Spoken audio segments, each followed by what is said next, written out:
د پنجشیر مرکز بازارک اړوند د نولیچ په سیمه کې د دوو کورنیو ترمنځ اوږده دښمني د کډوالو بیرته راستنېدونکو چارو وزارت د سرپرست علماو او د یاد ولایت د والي په هلو ځلو پر دوستۍ بدله شوه.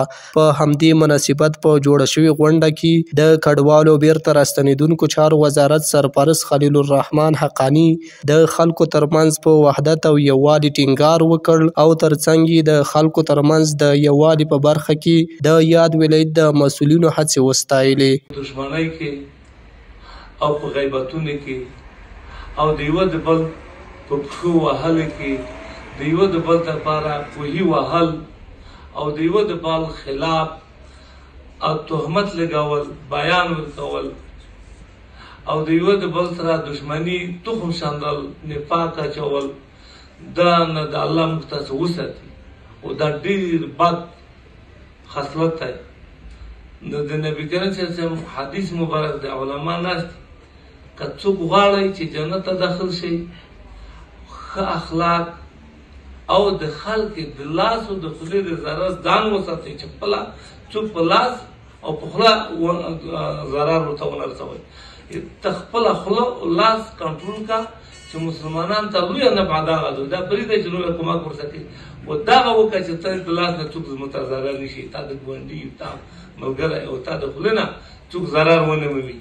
دا لوی هغه دی ګټه ده، دا لوی امداد دی، دا لوی جهاد اکبر دی.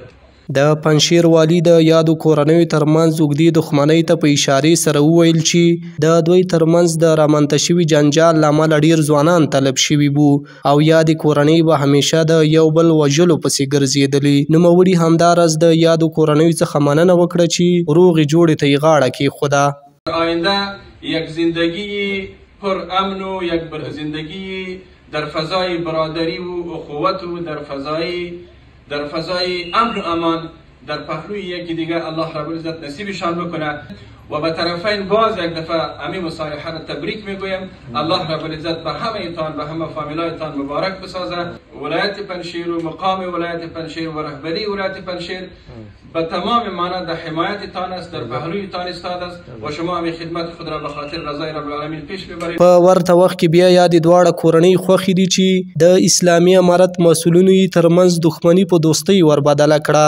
د دوی په خبره له دې وروسته به یو بل ته ګوته په ماشه نه بلکې د ورورولۍ په فضا کې ژوند سره تیروي. بزرگای امارت اسلامی چی میکنم تشکری میکنم که این مسئله دوباره دنبال کردن در بین دو قوم اتفاق اتحاد هیچ صمیمیت ایجاد شود. خوش هستیم. قضیه قتل شده بود، کاکای ما کشته بود.